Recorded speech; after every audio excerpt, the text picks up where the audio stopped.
বাদল একজন চাষি। তার যেটুকু জমি আছে কোনো রকমে চাষ করে তার সংসারটা চলে যায়। এবছর প্রচণ্ড পাতে বৃষ্টিপাত হওয়ায় তার চাষের ফসল সব ডুবে যায়। কদিন ধরে মৌসুলপাতে যা বৃষ্টি নেমেছে এবং বজ্রপাতও শুরু হয়েছে। এমনই একদিন সকালে বাদলের স্ত্রী বাদলকে বলল, কি গো, সে কবে থেকে বলছি মেয়েটা আমার চিংড়ি খেতে চাইছে, তুমি তো যেন কথাটা কিছুতেই কানে তুলছো না। কানে তুলেও আর কি বা করবো গিন্নি বলো। চিংড়ি মাছের যে দাম আর আমাদের যে অবস্থা, চিংড়ি খাওয়া মানে স্বপ্ন দেখা। আচ্ছা, বৃষ্টিটা একটু কমুক, তারপর নদীতে গিয়ে দেখি কোনো চিংড়ি পাই কিনা।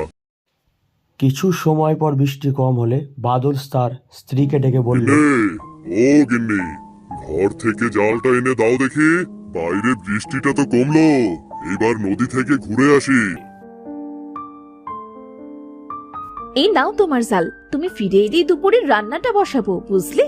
যদি কিছু চিংড়ি পাও তবে আর চিংড়ি মাছের বড়া তুলবো, আর সাথে খিচুড়ি।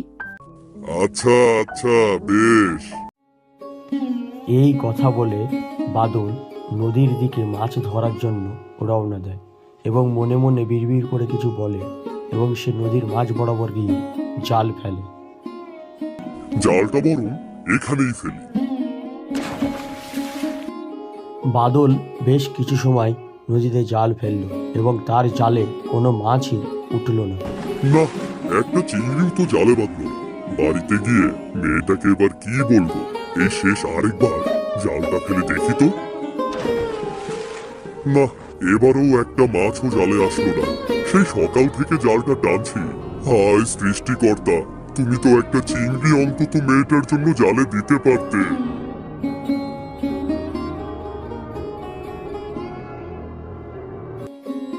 বাদল নিরাশ হয়ে বাড়িতে ফিরে এলো। কি গো, ফিরলে বুঝি? কই চিংড়ি কই? ওমা, একটাও চিংড়ি পাওনি বুঝি? না গো গিন্নি, একটা চিংড়িও পাইনি। তুমি চিন্তা করো না, কাল আমি আবার নদীতে গিয়ে আমার মেয়েটার জন্য চিংড়ি ধরে আনবো। না বাবা, আমার আর চিংড়ি মাছ লাগবে না। তোমার আগে অনেক টাকা হোক, তারপর না হয় আমরা রোজ চিংড়ি খাবো। কিরে দাদা, বাবাকে বল না। হ্যাঁ বাবা, তোমার কষ্ট করে নদীতে আর চিংড়ি ধরতে হবে না। তুমি ভিজে কাপড় ছেড়ে শুকনো কাপড় পরে ঘরে এসো। পরের দিন সকালে মায়া তার ভাই রাজুকে গিয়ে বলল, কিরে দাদা, বই পড়ছিস বুঝি? হ্যাঁ রে বোন, আয় বস এখানে। দাদা জানিস, আমার না আজ আবারও চিংড়ি খেতে খুব ইচ্ছে হচ্ছে। চল না দাদা, আজ তুই আর আমি গিয়ে নদী থেকে কিছু চিংড়ি ধরে আনি।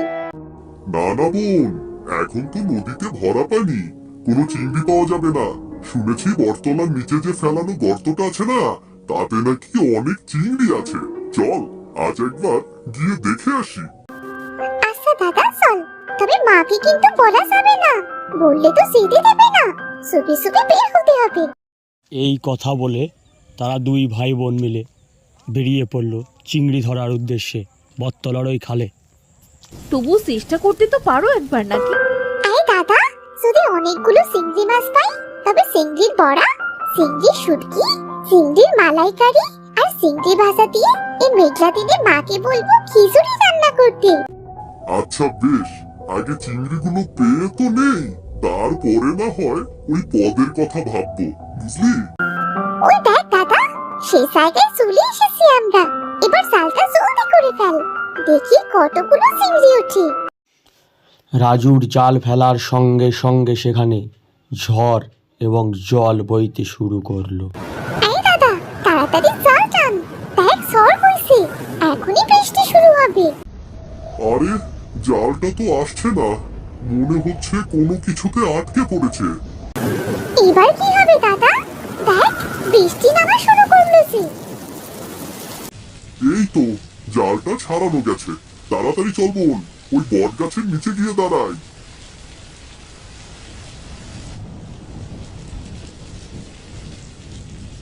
ওমা দাদা, দেখ কতগুলো চিংড়ি বেঁধেছে। চিংড়ির কথা পরে ভাববি, আগে চল এখান থেকে। এই দাদা, আমার না খুব ভয় করছে। করছে রে, এবার বাড়ি ফিরবো কি করে? চারপাশে অন্ধকার হয়ে এলো। এমনি শুনেছি বটগাছে নাকি ওনারা থাকে।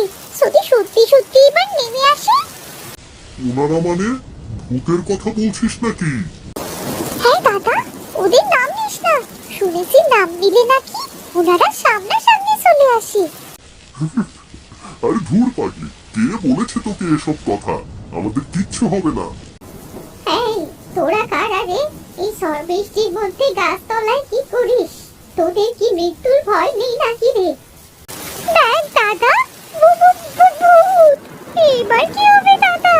আমরা একটা দৌড় দিই। না না, ভূত তো আমাদের থেকেও বেশি দৌড়তে পারে।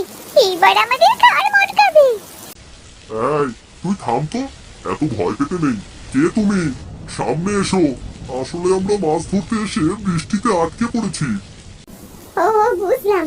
তবে তোরা কি আমায় একটু সাহায্য করতে পারবি? তুমি আগে সামনে এসো তো, তারপরেই না হয় সাহায্যের কথা ভাববো। তোরা আমায় চিনবি না। ওই দূরে দেখছিস না, ওটাই আমার বাড়ি। আসলে এই ঝড় বৃষ্টিতে আমার ঘরটা ভেঙে পড়েছে। একটা মানুষ খুঁজছি ঘরটা ঠিক করাবার জন্য, কিন্তু কাউকেই যে খুঁজে পাচ্ছি না। ওমা, ঠাকুমা তুমি? আমি তো খুব ভয় পেয়ে গিয়েছিলাম। তা এত ভয় পাওয়ার কি আছে? তোরা কি একটু যাবি আমার বাড়িতে? যদি একটু সাহায্য করতি তবে সে খুব উপকার হতো। আচ্ছা চলো ঠাকুমা, তোমার ঘরটা ঠিক করে তবেই বাড়ি ফিরবো। আচ্ছা ঠিক আছে, তাহলে আয় আমার পিছু পিছু।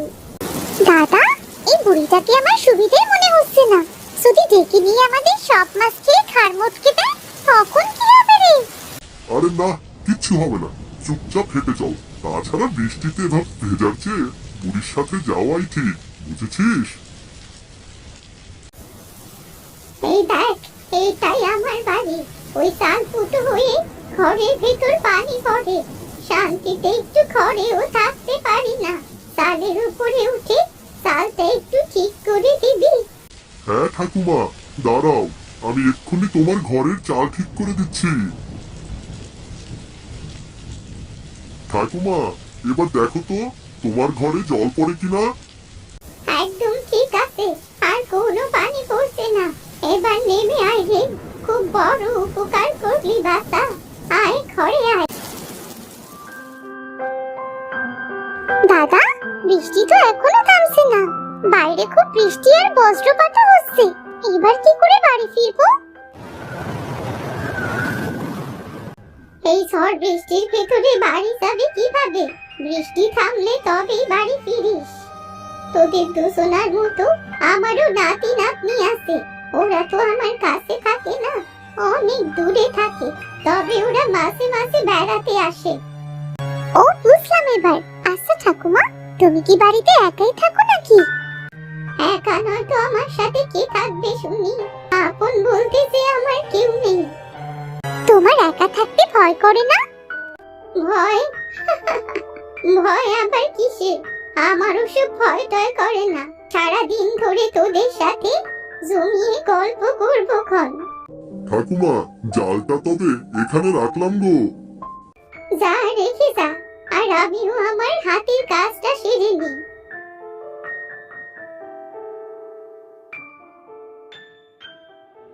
দাদা, এই দাদা, দেখ না, জালে যে একটাও চিংড়ি নেই। আমাদের চিংড়িগুলো সব গেল কোথায়? চিংড়িগুলো নিয়ে তোদের চিন্তা করতে হবে না রে। আমি সব চিংড়ি ভেজে রেখেছি, সাথে তোদের জন্য খিচুড়িও রান্না করেছি রে। খিচুড়ি আর চিংড়ি ভাজা? ইস, আমার তো জিভে এখনই জল চলে এসেছে। এত কিছু তুমি কখন করলে গো ঠাকুমা? তা তো করেছি তোরা যখন গোসলে গেলি। খুব ভালো করেছো। এমনিতেই এত বেলা অব্দি চিংড়িগুলো থাকলে নষ্ট হয়ে যেত। হ্যাঁ, এই জন্যই তো চিংড়িগুলো ভেজে রাখলাম। চল, এবার খাবি চল। কতগুলো চিংড়ি ভাজা! আমাকে কিন্তু পেট ভরে চিংড়ি খেতে দিতে হবে। বেশ বেশ, তোর যা লাগে তুই তাই খা। ঠাকুমা, তোমার হাতের রান্নার কি স্বাদ গো! যেন অমৃত খাচ্ছি। খুব স্বাদ হয়েছে খাবার। দাদা, বাইরে তো ঝড় বৃষ্টি কমলো না, এবার বাড়ি ফিরবো কি করে? প্রায় যে সন্ধে হয়ে এলো। আজ আর তোদের বাড়ি যেতে হবে না, তোরা বরং কাল সকালে বাড়ি চলে যাস। কিন্তু মা বাবা যে বড্ড চিন্তা করবে। সে একটু করুক, কাল সকাল সকাল উঠে বাড়ি ফিরে যাস।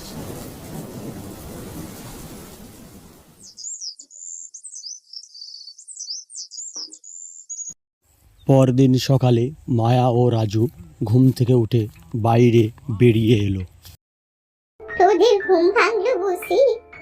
হ্যাঁ ঠাকুমা, আজ আমরা আসি গো, অন্যদিন আবার দেখা হবে। জানি না বাড়িতে মা বাবা কি করছে। অন্যদিন আবার কোথায় পাবি আমায়? আমি কি আর এক জায়গায় থাকি? এইটা তো তোমারই বাড়ি বুড়িমা, তুমি তো এখানেই থাকো। না না, আসলে কাল আমি তোদের মিথ্যে বলেছিলাম। তোরা যদি আমায় ভয় পাস, এই জন্যে।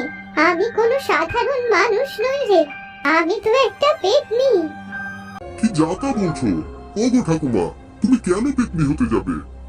মিথ্যে কথা বলছি না গো বাসা, আমি আমার রূপে ফিরলে তোরা আবার ভয় পাবি না তো? তুমি তো অনেক ভালো ঠাকুমা, তোমায় দেখে ভয় পাবো কেন? আচ্ছা বেশ, তবে দেখ তাহলে। এবার বিশ্বাস হলো তো আমি যে পেতনি? হ্যাঁ তা তো হলো, কিন্তু তুমি পেতনি হয়েও এত ভালো কেন? আর আমাদের এ বাড়িতেই বা কেন নিয়ে এলে?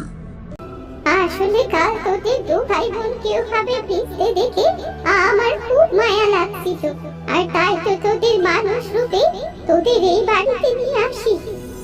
তুমি খুব ভালো গো ভূত ঠাকুমা, তুমি ভূত হয়েও আমাদের কত যত্ন করলে। এই নে, এই কৌটোটা রাখ।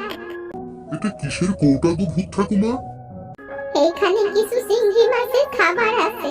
এই খাবার থেকে এক চিংড়ি যদি নদীর জলে দিস, তবে সেখানে অনেক বড় বড় চিংড়ি এসে হাজির হবে।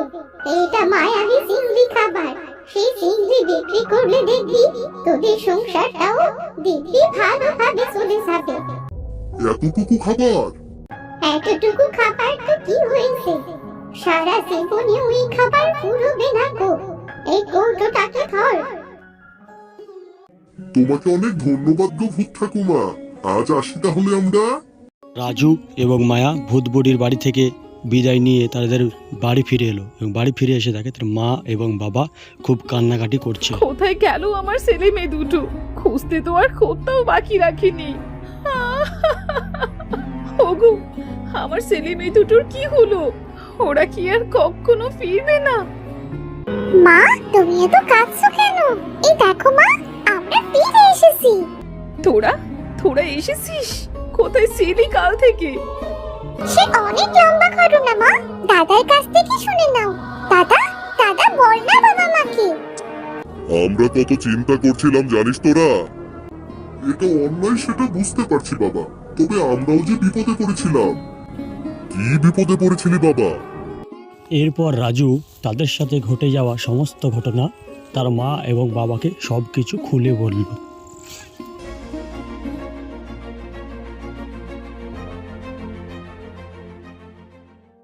ইস, যদি তোদের কিছু হয়েছে তো তাহলে কি করতাম আমরা? কিছু হয়নি তো মা। বাবা, চলো না বাবা, নদীতে এই খাবারগুলো দিয়ে দেখি কতগুলো চিংড়ি আসে। হ্যাঁ চল, যদি দুটো চিংড়ি পাওয়া যায় তবে বিক্রি করে কিছু প্রয়োজনীয় জিনিস কিনতে পারবো। চল না। আমাকেও তোমাদের সাথে নিয়ে চলো, অমন দৃশ্য দেখার সে তর সহ্য হচ্ছে না। তারা সবাই মিলে নদীর ধারে গেল।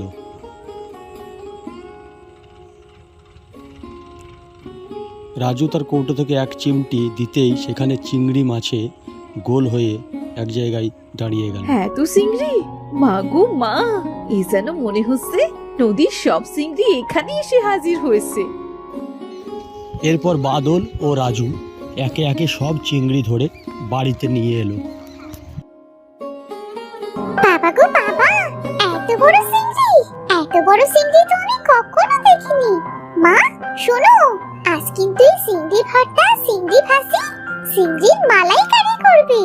আমি এখন থেকে রোজ চিংড়ি খাবো মা। খাবো একটা। আচ্ছা শোন, আজকের চিংড়ি সব তোর, তুই যত খেতে পারিস। তুই খেয়ে থাকলে তবেই হাটে নিয়ে যাব, বুঝলি? কি মজা, কি মজা! মায়া খাবে সবগুলো চিংড়ি ভাজা।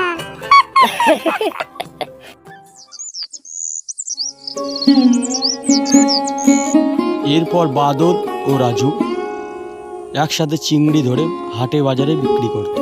তারপর তাদের আর কোনো অভাব ছিল না এবং সুখে সংসার করতে লাগলো। ধন্যবাদ।